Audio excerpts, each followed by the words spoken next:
Amados, les pido que por favor abran sus Biblias en el libro de Apocalipsis, capítulo 2, versículo 1. Y mientras usted llega por ahí, me permito recordarles que estaremos continuando con nuestro estudio acerca del mensaje de Jesús a las 7 iglesias de Asia, que se encuentra precisamente en este libro de Apocalipsis. Y concretamente les recuerdo que estamos estudiando el mensaje de Jesús a la iglesia de Éfeso. Esta sería ya nuestra sexta porción de este mensaje, y dice así el Apocalipsis capítulo 2 versículo 1. Escribe al ángel de la iglesia en Éfeso, el que tiene las 7 estrellas en su diestra, el que anda en medio de los 7 candeleros de oro, dice esto: yo conozco tus obras y tu arduo trabajo y paciencia, y que no puedes soportar a los malos, y has probado a los que se dicen ser apóstoles y no lo son, y los has hallado mentirosos. Y has sufrido y has tenido paciencia, y has trabajado arduamente por amor de mi nombre, y no has desmayado. Pero tengo contra ti que has dejado tu primer amor. La semana pasada empezamos a tocar precisamente lo que dice a partir del versículo 4, donde Jesús, si bien es cierto que ha estado reconociendo algunas virtudes de esta iglesia en Éfeso, decíamos la semana pasada que hay una sola amonestación, una sola cosa que Jesús critica en esta iglesia, pero es una cosa bastante grave, bastante sentida en el corazón de Jesús, donde él dice a esta iglesia: pero tengo contra ti que has dejado tu primer amor. Iniciamos, repito, con alguna descripción de lo que significa esta palabra, primer amor, y les recuerdo nada más que la palabra amor que se utiliza aquí, al igual que en el Antiguo Testamento, aunque en el Antiguo Testamento es hebreo y en este caso es griego, sin embargo, el significado es exactamente el mismo que aparece en el libro del Cantar de los Cantares, donde, como decíamos la semana pasada, hay una descripción de algo que podemos referirnos a ello como un festín de amor, una relación donde verdaderamente hay intimidad, donde verdaderamente hay una satisfacción plena, donde verdaderamente hay una plenitud de amor entre los participantes, en aquel caso del Cantar de los Cantares, que es el amado y la amada. Y en este caso, lo que Jesús reclama a esta iglesia es que precisamente esta iglesia se ha distraído, ha abandonado este festín de amor que obviamente se espera que siempre pudiésemos tener con él. Pero también habla del primer amor. Esta palabra primero, también les recuerdo la palabra protos en el griego, y que significa no solamente, como ya lo habíamos mencionado, lo primero en tiempo, sino también en lugar, en orden e importancia. Esto es, Jesús lo que está hablando aquí, que ha dejado lo principal, lo más importante, lo más influyente, lo mejor del amor, esta iglesia lo ha hecho a un lado.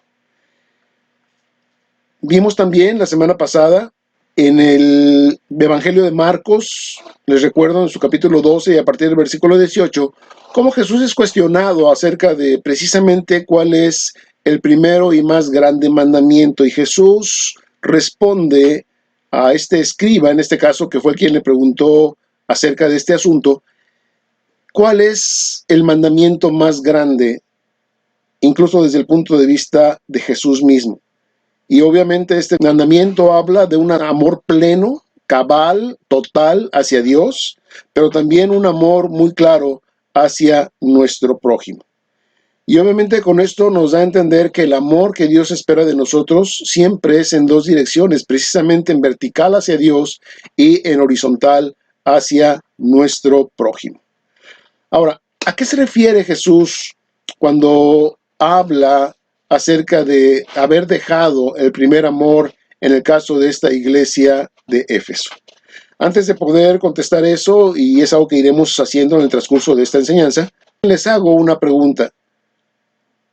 ¿Cómo amamos a Dios? En lo personal, cada uno de nosotros y como congregación también. ¿cómo es que amamos a Dios? ¿Es realmente Dios lo más importante para nosotros? ¿Es realmente Dios aquel a quien amamos con todo nuestro ser, con nuestra mente, con nuestro corazón, con absolutamente todo lo que somos? ¿Ocupa Dios verdaderamente el primer lugar en nuestros afectos? ¿Amamos a Dios a nuestro estilo o amamos a Dios al estilo de Dios? Y esto me lo irás entendiendo, espero, en el transcurso también de lo que vayamos viendo en la palabra. Y por último, te hago una pregunta. ¿Cómo quiere Dios ser amado por nosotros? Obviamente, esto es algo que Dios nos deja por escrito en su palabra, que nos deja un mapa muy claro para que nosotros lo podamos seguir en el transcurso de nuestra vida y a lo largo de nuestra relación con Él. Porque Dios quiere ser amado, sí, efectivamente, pero quiere ser amado no de cualquier manera, ni siquiera con nuestras mejores intenciones, sino Dios quiere ser amado al estilo del amor que Él ha diseñado. ¿Por qué digo esto? Porque a lo largo de la historia, el pueblo de Dios ha tratado de establecer una relación con Él, y si lo vemos, si hacemos un análisis precisamente de este tipo de relaciones desde el punto de vista humano o desde el punto de vista del pueblo o incluso desde el punto de vista religioso, el pueblo siempre se ha justificado de que ha amado a Dios, de que hace cosas interesantes o cosas especiales para Dios. Sin embargo, Dios ha reprobado y lo deja por escrito en muchas ocasiones en la ceremonia o la hipocresía, incluso cuando se dice que se ama a Dios y sin embargo lo que el pueblo ha demostrado es algo totalmente diferente a un amor pleno y primicio hacia Dios. Dios quiere ser amado a su estilo, al estilo que Él ha diseñado, y para entender eso yo les invito a que vayamos a la palabra y les pido que me acompañen al libro de Hechos, en su capítulo 15 y a partir del versículo 6. Lo que estaba pasando es que, venían muchas corrientes de pensamiento a los nuevos creyentes. Una de esas corrientes de pensamiento dice ahí que, cuando estaban allá en Antioquía, llegaron judíos que querían justamente hacer eso con los creyentes, judaizarlos y ponerles, sí, además de Cristo, pero también tenían supuestamente que aceptar la ley y circuncidarse para que entonces pudieran ser salvos. Es lo que estas personas decían, y entonces eso causó un gran alboroto. Y dice ahí a partir del versículo 6, fíjense cómo lo describe aquí de manera muy clara: y se reunieron los apóstoles y los ancianos para conocer de este asunto, y después de mucha discusión, Pedro se levantó y les dijo: varones hermanos, vosotros sabéis cómo ya hace algún tiempo que Dios escogió que los gentiles oyesen por mi boca la palabra del evangelio y creyesen. Noten esto, es Dios quien designó que los gentiles, no nada más los judíos, sino también los gentiles, pudiesen oír el evangelio y creer en el evangelio. Y Dios, que conoce los corazones, les dio testimonio, dándoles el Espíritu Santo, lo mismo que a nosotros. ¿Qué quiere decir? Que ahí se demostró que Dios no hace distingos de personas, que Dios quiere extender su salvación, su oportunidad de conocerle a todo el mundo, como ya estaba profetizado, no nada más a los judíos, sino a cualquier gente de cualquier parte de la tierra, sin importar su nacionalidad o, en fin, las diferencias que a veces hacemos los humanos. Versículo 9: y ninguna diferencia hizo entre nosotros y ellos, purificando, noten, por la fe sus corazones. Versículo 10: ahora pues, ¿por qué tentáis a Dios poniendo sobre la cerviz de los discípulos un yugo que ni nuestros padres ni nosotros hemos podido llevar? ¿Qué está pasando aquí? Que a estos nuevos creyentes llegaban los judaizantes, y aunque Dios había permitido que ellos oyeran el mensaje y creyeran, y que Dios mismo les dio el certificado a través del Espíritu Santo de que Él estaba aceptando esa fe, llegaban los humanos judíos y querían imponer más cosas sobre los creyentes. Y es lo que justamente lo está discutiendo aquí Pedro. Versículo 11: antes creemos que por la gracia del Señor Jesús, noten esto, seremos salvos de igual modo que ellos. ¿Qué quiere decir? Que Pedro está reconociendo que nada más por la fe y por la gracia de Jesús cualquiera puede ser salvo. ¿Ok? Versículo 12. Entonces toda la multitud cayó y oyeron a Bernabé y a Pablo que contaban cuán grandes señales y maravillas había hecho Dios por medio de ellos entre los gentiles, lo cual también confirmaba que efectivamente Dios estaba aprobando la fe de los gentiles. ¿Ok? Ahora, les recuerdo esto, estamos en el contexto de tratar de entender por qué Jesús reclama a la iglesia de Éfeso: has dejado tu primer amor. Que no se nos olvide eso, Versículo 13. Cuando ellos callaron, Jacobo respondió diciendo: varones hermanos, oídme. Simón ha contado cómo Dios visitó por primera vez a los gentiles para tomar de ellos pueblo para su nombre.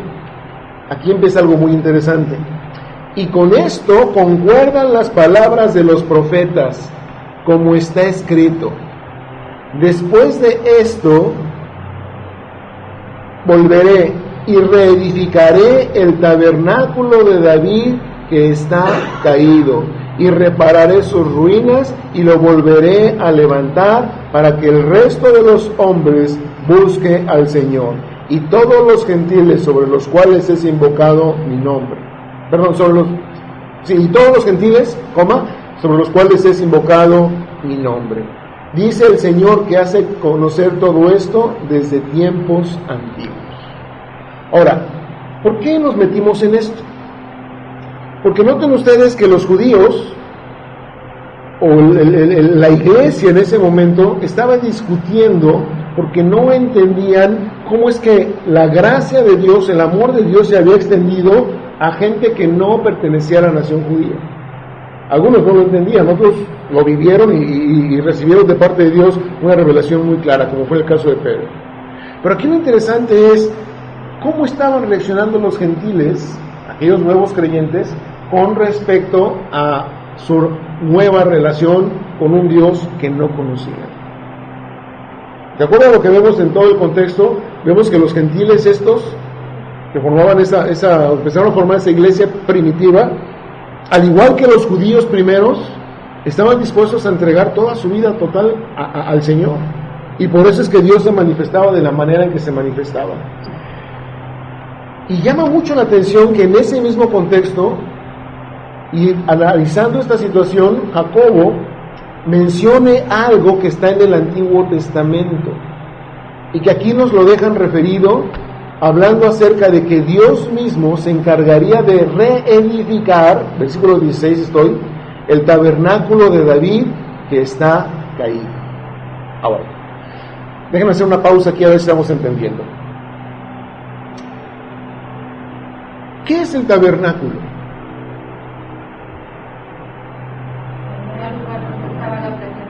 Un lugar donde se manifestaba la presencia de Dios. Déjenme hacer otra pregunta, o varias. ¿De quién fue la idea de hacer el tabernáculo? De Dios. ¿De quién fue el diseño? De Dios. ¿Quién lo tuvo que llevar a cabo? Moisés. A Moisés le dieron las instrucciones y él tuvo que llevarlas a cabo. ¿De qué manera? Bajo la instrucción precisa de lo que Dios le estaba diciendo. Medidas, materiales, colores, distribución, todo tenía que hacerse de acuerdo a la instrucción que Dios dio.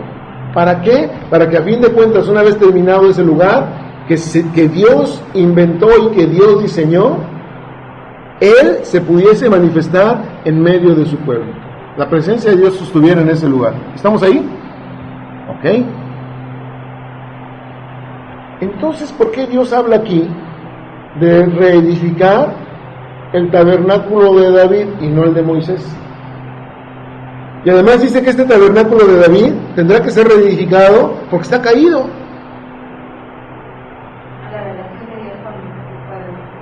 Tiene mucho que ver con eso. ¿Por qué? Porque el pueblo había caído en una religiosidad tal que se habían olvidado de amar a Dios. Seguían sirviendo a Dios según ellos, y Pablo fue un ejemplo de eso, ¿no? que pretendiendo servir a Dios, estaba tentando contra Dios mismo. Jesús le dijo, ¿no? Pablo, eres a mí el que persigue, entiéndelo. Pero él pensaba que estaba sirviendo a Dios, ¿se acuerdan de eso? ¿Sí? Entonces, ¿qué quiere decir? Que sí, podemos caer en el error de pretender hacer cosas por Dios y demostrarle con eso nuestro amor, y sin embargo, no estamos amando a Dios. Ahora, ¿a qué se refiere esto que que Jacobo está diciendo aquí? Si me acompañan al Antiguo Testamento, acompáñenme a Amós, por favor, capítulo 9. 9. ¿Ya estamos ahí? Versículo 11. Amós 9.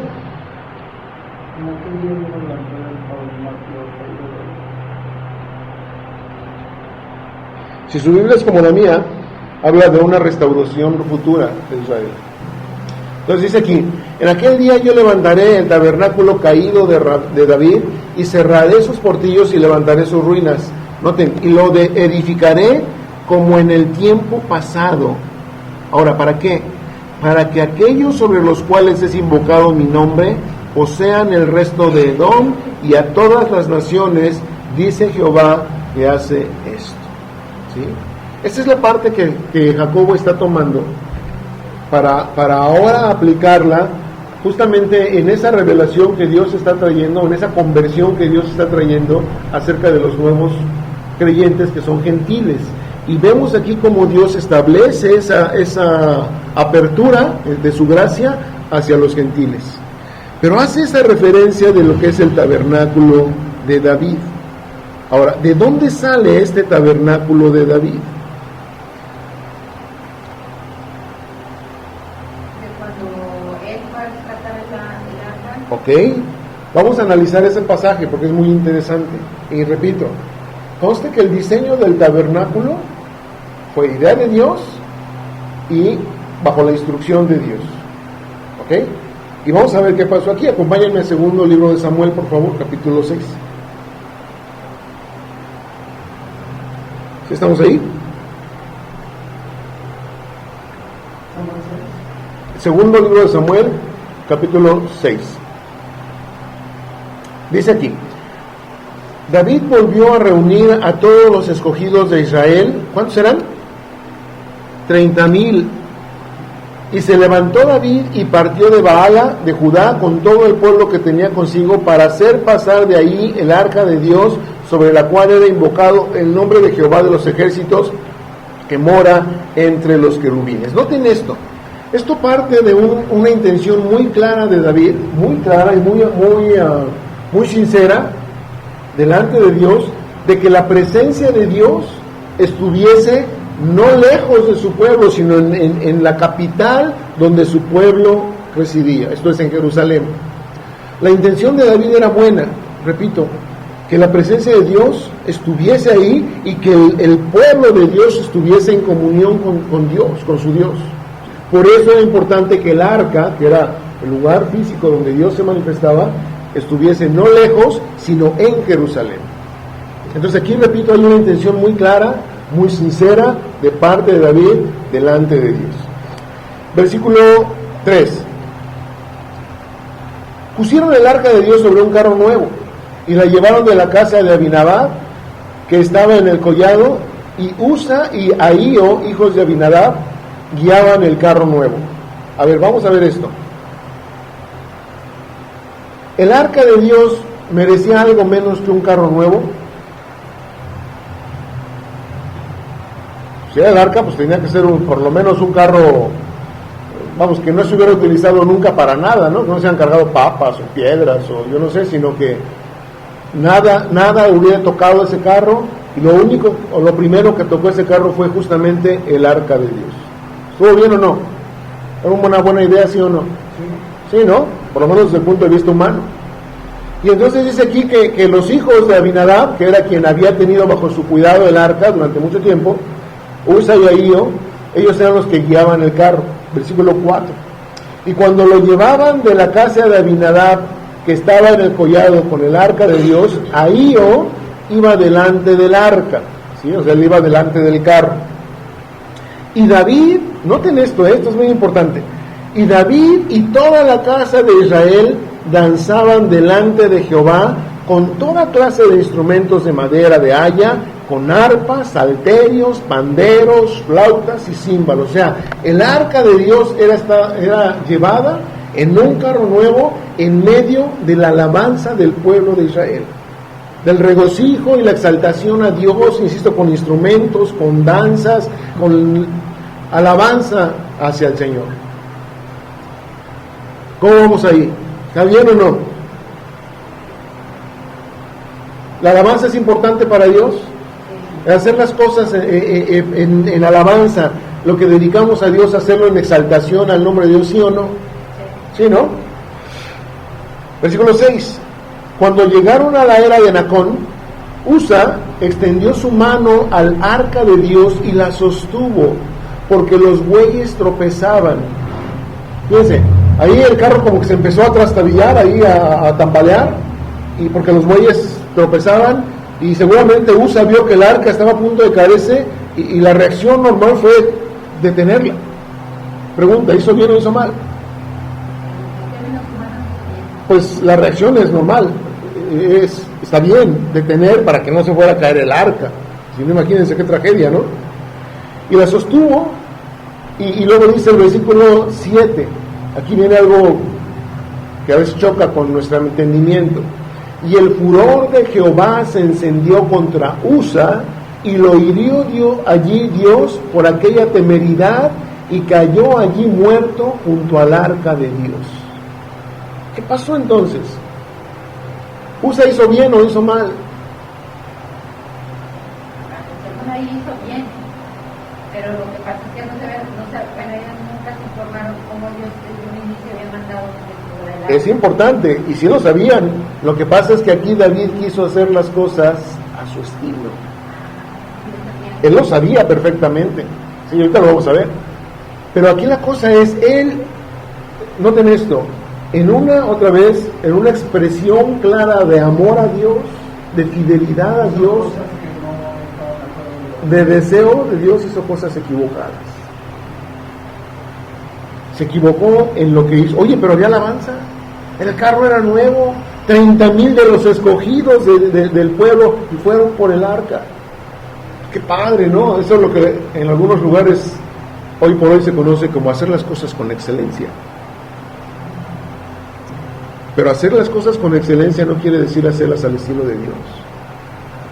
¿Estamos ahí? Versículo 8. Y se entristeció David por haber herido Jehová a Usa, y fue llamado a aquel lugar Pérez Usa hasta hoy. Eso quiere decir, ahí murió, o aquí quedó Usa, ¿no?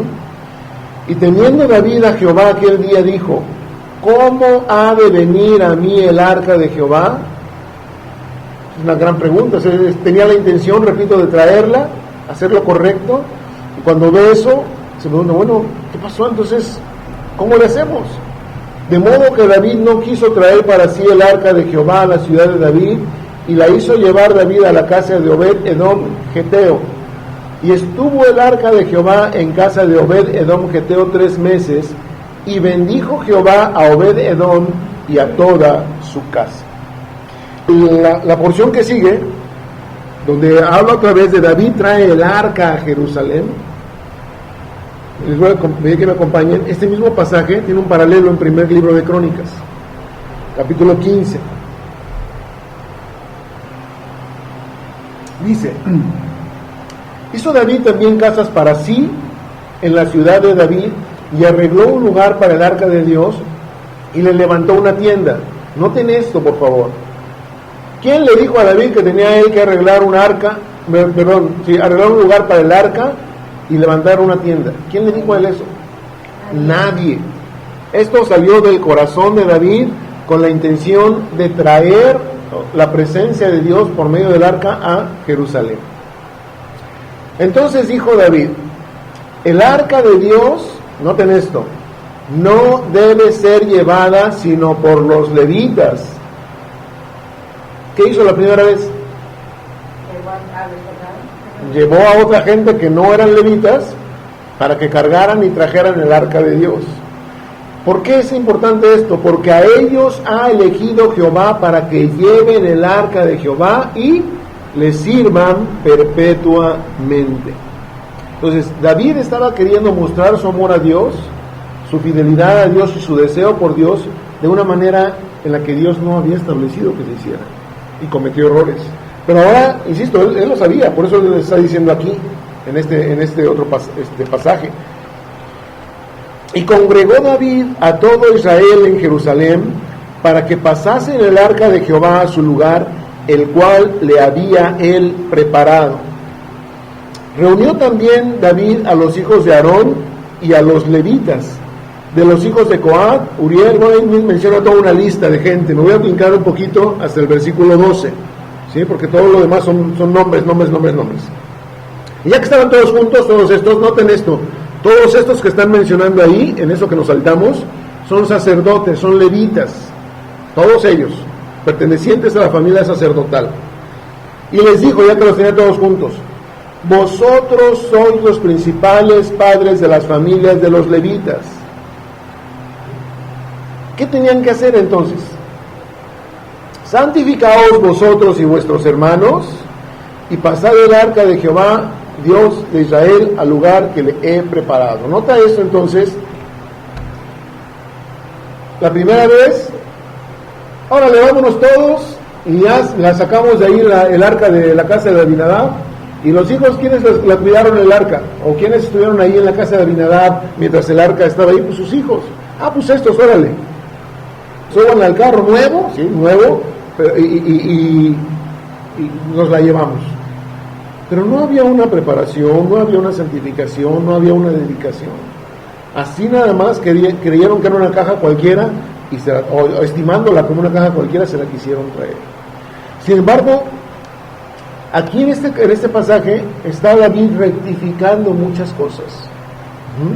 Y entonces junta a los sacerdotes, porque él sabe que y reconoce que son ellos quienes podían mover el arca, pero les pide primero: santifíquense. Luego sigue diciendo el versículo 13: pues por no haberlo hecho así nosotros la primera vez, Jehová nuestro Dios nos quebrantó, por cuanto no le buscamos según su ordenanza. Cuando Cristo, en el pasaje de Apocalipsis que estamos viendo, viene con la iglesia de Éfeso y le dice: has dejado tu primer amor. O si viniera delante de nosotros y nos dijera: has dejado tu primer amor.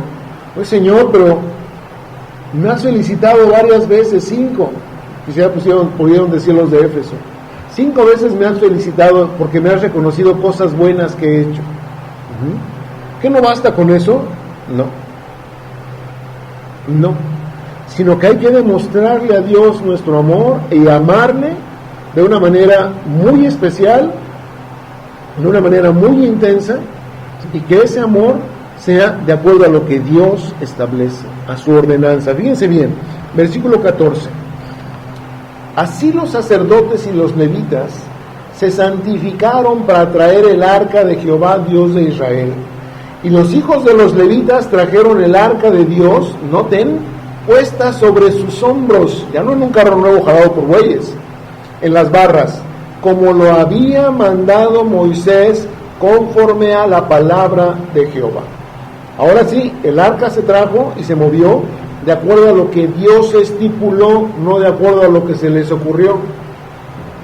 Versículo 16: asimismo dijo David a los principales de los levitas, que designasen de sus hermanos, nota, a cantores con instrumentos de música, con salterios y arpas y címbalos, que resonasen y alzasen la voz con alegría. ¿Se fijan? Oye, en la primera ocasión hubo alabanza, ¿sí o no? ¿Sí, no? Pero ¿qué pasó allá? No estaba en el orden de Dios. Ahora se hacen las cosas en el orden de Dios. Y bueno, ahí se van a mencionar un montón de gente. Me voy a brincar hasta el versículo 25. David pues y los ancianos de Israel y los capitanes de millares fueron a traer el arca del pacto de Jehová de casa de Obed-Edom con alegría. Noten esto, ¿quiénes fueron? David, los ancianos de Israel. ¿Cuántos habían ido la primera vez? 30,000. O sea, no somos machos, pero somos muchos y nos atraemos como de lugar, ¿sí? Pero no, así no es el asunto. A Dios no le impactan los números. Él establece las cosas, o Él quiere que las cosas se hagan como Él les estableció. Y aquí nada más fueron los ancianos, los capitanes de millares, fueron los que fueron por el arca. Y versículo 26, esto me llama mucho la atención, fíjense cómo dice: y ayudando Dios a los levitas que llevaban el arca del pacto de Jehová, sacrificaron 7 novillos y 7 carneros. La primera vez Dios los ayudó, ¿sí o no?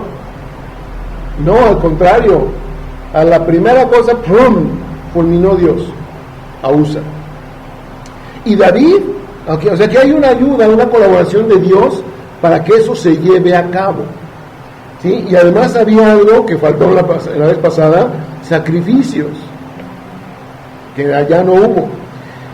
Versículo 27, y David iba vestido de lino fino, y también todos los levitas que llevaban el arca, y asimismo los cantores, y que Ananías era maestro de canto entre los cantores.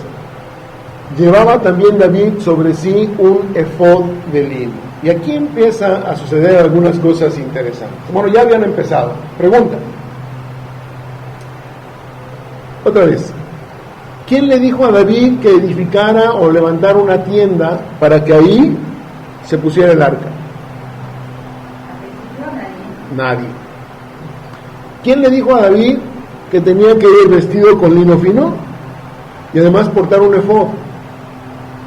Porque pregunta, el vestido de lino fino y el efod, ¿de quién eran particulares esas vestimentas? De los sacerdotes. Y David aquí se puso lino fino y sacerdote, y vestido de sacerdote. ¿Estamos? La pregunta es, ¿eso era ordenado por Dios, sí o no? ¿Qué? Las vestiduras, eso sí, pero de que Sí. David se vistiera, no. Nada más para los sacerdotes, no para todo el mundo. El diseño del tabernáculo, que a fin de cuentas es una tienda, ¿no? ¿De quién fue? Otra vez, de Dios. ¿Y aquí quién le dijo a David que hiciera una tienda para el arca? Nadie. Entonces vemos cómo David hace algunas cosas que al no hacerlas al estilo de Dios, Dios condena. Pero vemos aquí algunas otras que tampoco están ordenadas por Dios. Y sin embargo, dice aquí que Dios ayudó a que esto se llevara a cabo, de acuerdo al contexto que vimos ahorita. Versículo 28. De esta manera llevaba todo Israel el arca del pacto de Jehová, noten, con júbilo y sonido de bocinas y trompetas y címbalos y al son de salterios y arpas, con alabanza, con exaltación, con danza para el Señor. Pero cuando el arca del pacto de Jehová llegó a la ciudad de David, Mical, hija de Saúl, mirando por la ventana, vio al rey David que saltaba y danzaba, y lo menospreció en su corazón. A ver, ¿qué vemos aquí? Cosas que Dios, que David hizo fuera del orden de Dios y Dios lo desaprueba. Pero David hace otras cosas que tampoco están en el orden de Dios y Dios colabora. ¿Por qué? Porque realmente en las dos situaciones lo que lo movía a David a hacer era su amor a Dios. Sí. Y en una, por lo menos, de ellos se esfuerza en querer saber qué es lo que él quería realmente. Ok. Aunque no cumplió con todo, pero sí se vio más la intención de saber David qué era lo que Dios había dispuesto. Y llevarlo a cabo. Ajá. Importante también. ¿Sí? ¿Y en la primera ocasión? No, lo hizo por amor, pero lo hizo a su modo. Pero fue totalmente al estilo de la casa de David, no en el orden de Dios. ¿Ok? Pero veamos aquí, hay una expresión de David que está narrada aquí en el último versículo de este pasaje del capítulo 15, que incluso ocasiona de la esposa de David, de Mical, que ella lo desprecie. ¿Qué estaba haciendo David? Saltaba y danzaba, ¿sí?, el rey David. ¿Por qué? Porque había un regocijo tal en el corazón de David, en una expresión de alabanza al Señor, tal que no le importó, entre comillas, hacer el ridículo. El rey, mira nomás lo que anda haciendo, pudieron haber pensado muchos, entre ellos Mical. A David no le importó, había una sinceridad, y esa sinceridad se expresó en alabanza y exaltación al nombre del Señor. Cuando él hizo las cosas, como dice la señora Lupita, en un orden más correcto delante de Dios. Oye, pero entonces lo del efod y lo de el vestido de lino fino y lo de la tienda, ¿qué? Eso Dios no lo había ordenado. ¿Sí? ¿Se lo han observado? Capítulo 16.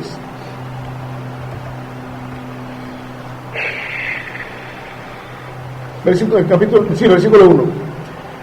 Así trajeron el arca de Dios y la pusieron en medio de la tienda que David había levantado para ella. Noten esto. Y ofrecieron holocaustos y sacrificios de paz delante de Dios. Pregunto, ¿vemos aquí sacrificios de otro tipo? En el tabernáculo, principalmente, ¿qué tipo de sacrificios se llevaban a cabo?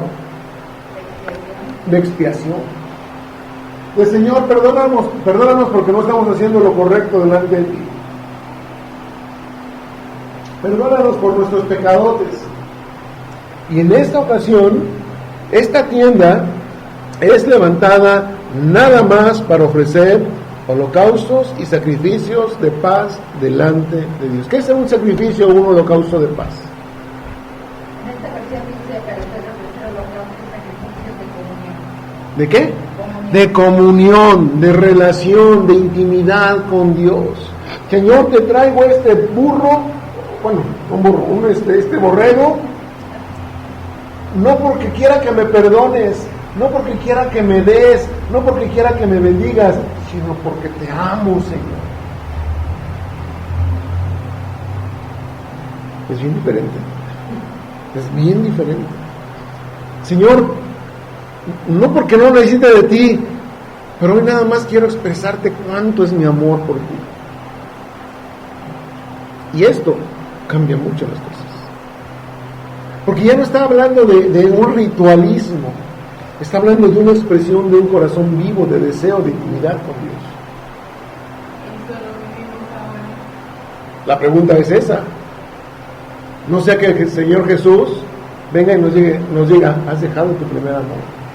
La pregunta es, ¿cómo estamos amando a Dios? ¿Con intensidad? ¿Con sinceridad? ¿O por religión? ¿O porque debo? ¿O porque temo? Esa es una buena pregunta. O sea, ¿estoy amando a Dios porque le reconozco como Dios? ¿O nomás por cumplir lo que la religión me impone? Versículo 2. Y cuando David acabó de ofrecer el holocausto y los sacrificios de paz, bendijo al pueblo en el nombre de Jehová y repartió a todo Israel, así a hombres como a mujeres, a cada uno una torta de pan y una pieza de carne y una torta de pasas. Si nosotros vemos después el significado de todo esto, no lo vamos a hacer ahorita, pero vemos cómo hay una expresión de que el mismo pueblo pueda participar de la bendición de estar en comunión con Dios. Y puso delante del arca de Jehová ministros de los levitas para que recordasen y confesasen y lo hacen a Jehová Dios de Israel. Fíjense bien, hay tres cosas aquí. Que recordasen, esto es, que no se nos olvide quién es Dios. Que no se nos olvide que Dios está ahí por algún lado en el cielo y que Él está presente en nuestras vidas. Que no se nos olvide.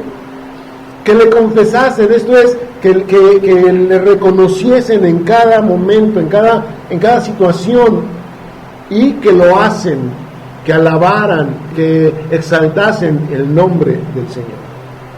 3 cosas importantes que quizá la iglesia de hoy, como le pasó a la iglesia de Éfeso, habían olvidado. Acordarse de que Dios es Dios, confesarlo y reconocerlo como Dios y exaltarlo porque es Dios. Si esas cosas no las tenemos, entonces tristemente podríamos caer en la situación de que nuestro amor a Dios quizá no está siendo expresado de la manera correcta.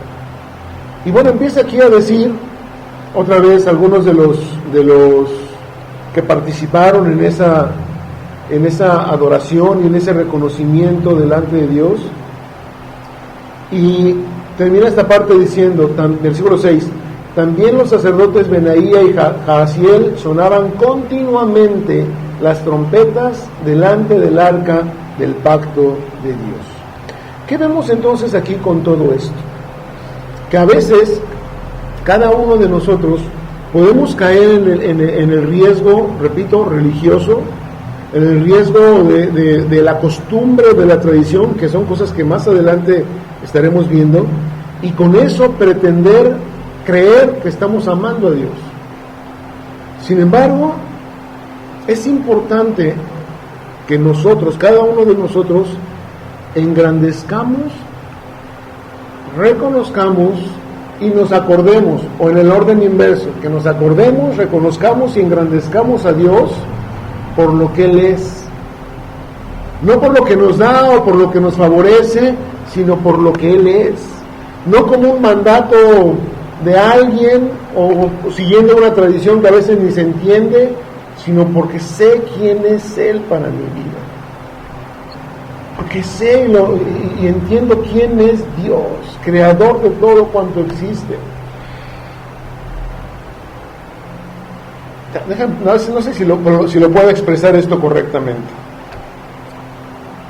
pero si nosotros en todos los días de nuestra vida no podemos atrevernos o no podemos alcanzar a reconocer a Dios de tal manera que nuestra vida no pueda llevarse a cabo sin expresarle: Señor, te amo, Señor, sé quién eres tú, te reconozco y te amo, te exalto, Señor.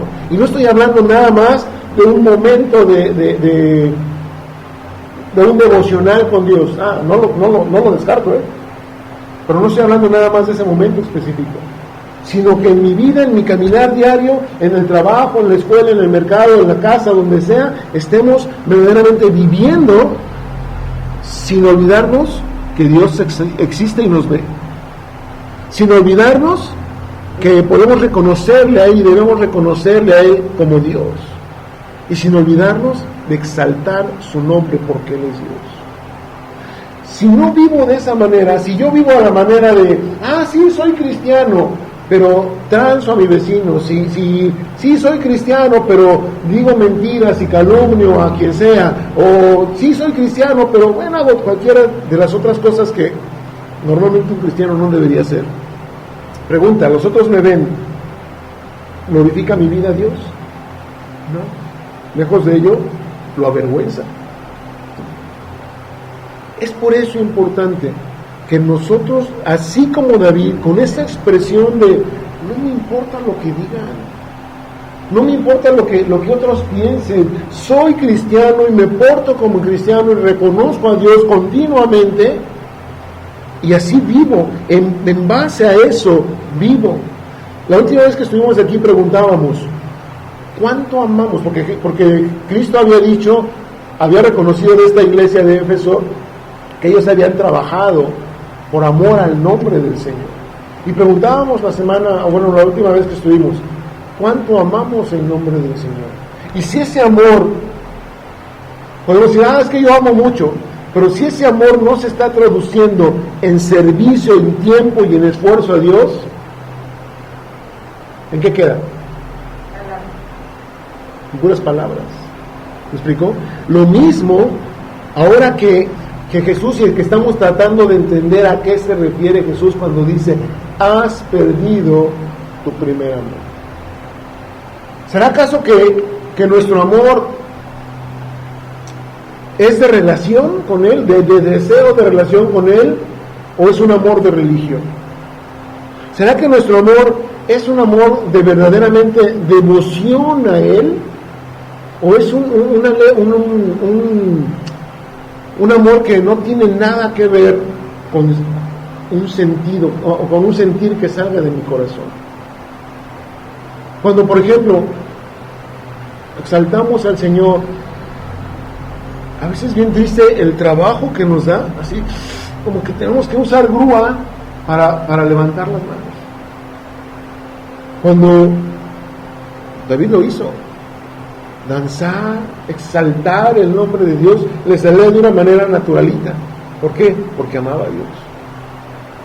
No es raro entonces entender por qué hay esa referencia al Antiguo Testamento de parte de Dios, o desde el Antiguo Testamento, perdón, de parte de Dios, que Él restauraría el tabernáculo caído de David. Ese tabernáculo que David levantó, posteriormente cayó.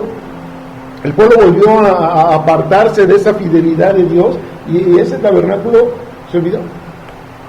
Pero ese tabernáculo, no el de Moisés, Dios no dijo restableceré el tabernáculo de Moisés, no, el de David. No sé si puedo expresar esto, pero no para que yo los perdone, sino para que ustedes me expresen que me aman. Es bien diferente. Es bien diferente. Dios lo que anhela de nosotros es nuestra expresión de amor, no nuestra necesidad continua de perdón, que no nos la niega, por cierto. Pero cuánto más gozo recibe el corazón de Dios cuando su pueblo verdaderamente le ama y le expresa sin interés: Señor, aquí está mi vida, gracias, tú eres mi Dios. Por eso vuelvo a preguntar: ¿amamos a Dios a nuestro estilo o al estilo en que Dios quiere ser amado por nosotros? Te recuerdo esto: cuando Jesús habla del primer amor, ¿cuándo nació? Porque ese es el fundamento de cuál parte todo esto. ¿Cuándo nació en cada uno de nosotros el primer amor? ¿Qué me dice?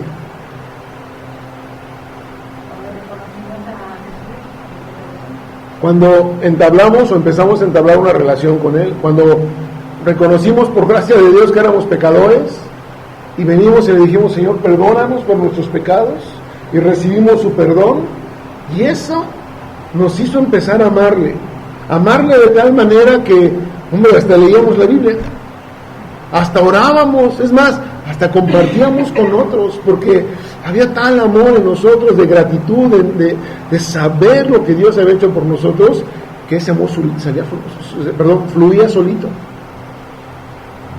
La pregunta es: después de los años, después del tiempo, ¿cómo amamos a Dios? ¿Con una expresión religiosa como el tabernáculo de Moisés? ¿O con una expresión anhelada por Dios, dado que Él mismo estará restaurando ese tabernáculo de David? ¿Sí? Una expresión de alabanza, una expresión de reconocimiento a Dios. ¿Servimos a Dios por costumbre o servimos a Dios porque le amamos? Y conste que esto apenas es el primer aspecto de lo que incluye el reclamo de Jesús: has dejado tu primer amor. ¿Cómo es nuestro reconocimiento a Dios? ¿Cómo es nuestra alabanza a Dios? ¿Cómo es nuestra devoción por Dios? Si no la expresamos, repito, todos los días. Alguien me enseñó hace muchos años: si te es más fácil vivir respirando que vivir alabando a Dios, estás en un problema. Así lo enseñó. Porque lo natural es respirar. ¿Y cómo lo agrada? ¿Cómo vives? ¿Tu vida le agrada a Dios? Algunos con ¿Y el resto? Creo yo. ¿Y el resto? Otras no. De mi carne. La hablábamos hace un ratito. Y justamente eso nos lleva a la palabra. De cómo estamos nosotros reconociendo hoy a Dios. Él es el importante para mí y anhelo su presencia como lo hacía David en medio mío. Y con ese anhelo hago lo que Dios me dice para que su presencia pueda estar en mí. Por ejemplo, si yo trato de agradarlo, no haciendo las cosas que yo sé que están mal, que la palabra lo dice, eso Dios lo ve. Por supuesto.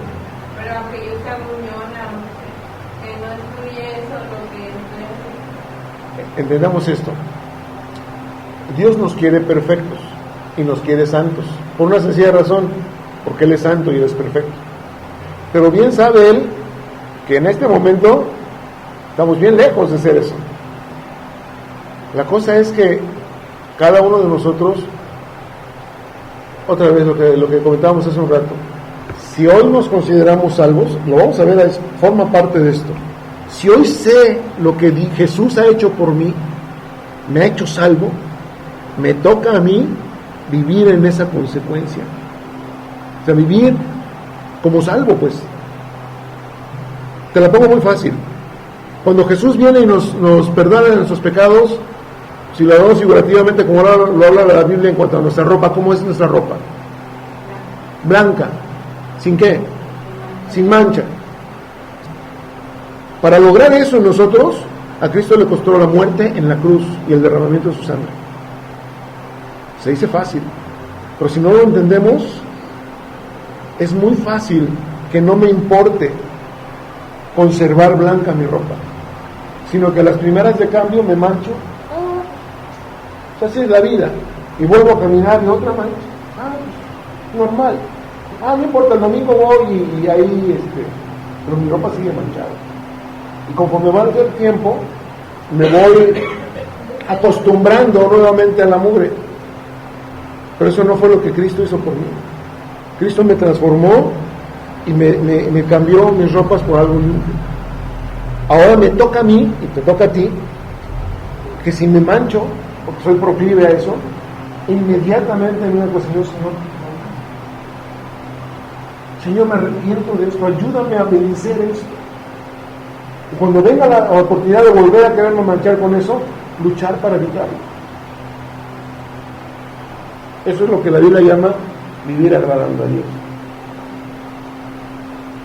¿Me explicó? Y todo parte de cómo era el amor, o cómo es el amor que yo expresé al Señor cuando me supe salvo por Él. Ahora, aquí hay una cuestión. Hay gente que esto no lo entiende, porque nunca han tenido el gozo de la salvación, porque nunca han sido salvos, nunca han tenido ese primer amor. Una vez levantaron la mano, dijeron sí, pues a lo mejor el amigo, la novia o la pretendida o el pretendido andaba ahí, ándale, pásale, pasó, pero siguió viviendo exactamente igual. Nunca amó, nunca gozó ese privilegio de ser limpio, de ser salvo. Él no puede entender esto. Pero espero que nosotros sí. ¿Qué me dice? Yo cuando fui a salvación, hace tiempo, porque antes de que me predicaran de mi iglesia, Okay. me hablaron de la salvación. Ajá. Y hubo días en que yo pisaba y decía, hoy voy a vivir por ti. Ese es el reclamo de Jesús. ¿Por qué has dejado esto? Esa pasión de amarlo, esa pasión de vivir para Él.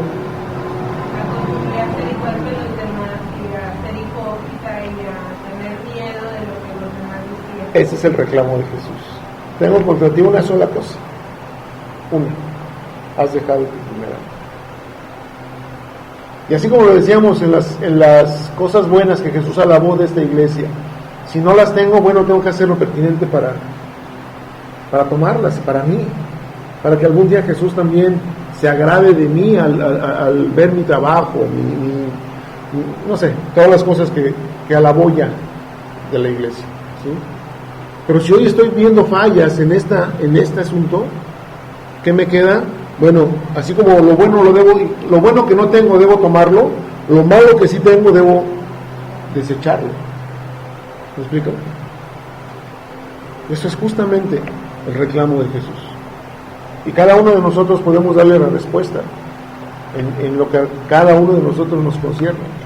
¿Realmente le amo y le exalto y le reconozco como al principio, o a lo mejor no? Porque de ahí parte lo que sigue que vamos a ver, de reconocerle a Él por lo que Él es. Padre bendito, gracias. Gracias, Jesús, porque muy a tiempo podemos ver en tu palabra esta amonestación, Señor.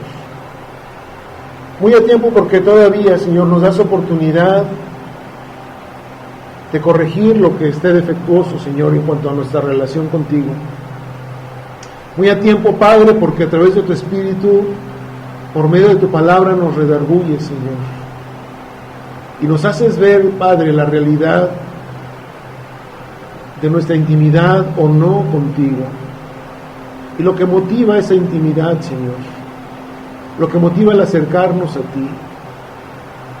Señor, ayúdanos a entender, Señor, lo que significa lo que David hizo para ti, por agradarte a ti, Señor, y lo que él tuvo que hacer para lograr eso, Señor, sin importarle nada de lo que otros opinaran, sin importarle, Señor, a un supuesto como rey, con tal de exaltarte a ti, con tal de glorificarte a ti, Señor. Tan importante es eso, Señor, que tú estás dispuesto y has prometido restaurar esto en cada uno de nosotros, Señor. Nosotros que no somos tu pueblo y que quizá no entendemos la profundidad del tabernáculo instituido por Moisés, Señor, pero que sí podemos gozar del privilegio de amarte como lo hizo David. Gracias, Señor. Ayúdanos a entender esto y a vivir, Señor, de acuerdo con ello, Padre. En Cristo Jesús te amamos, Dios. En Cristo Jesús, Señor, podemos decirte te amamos, Padre. No somos perfectos, pero te amamos, Señor. Amén, Padre. Amén. Muy bien, chicos. Gracias por su tiempo.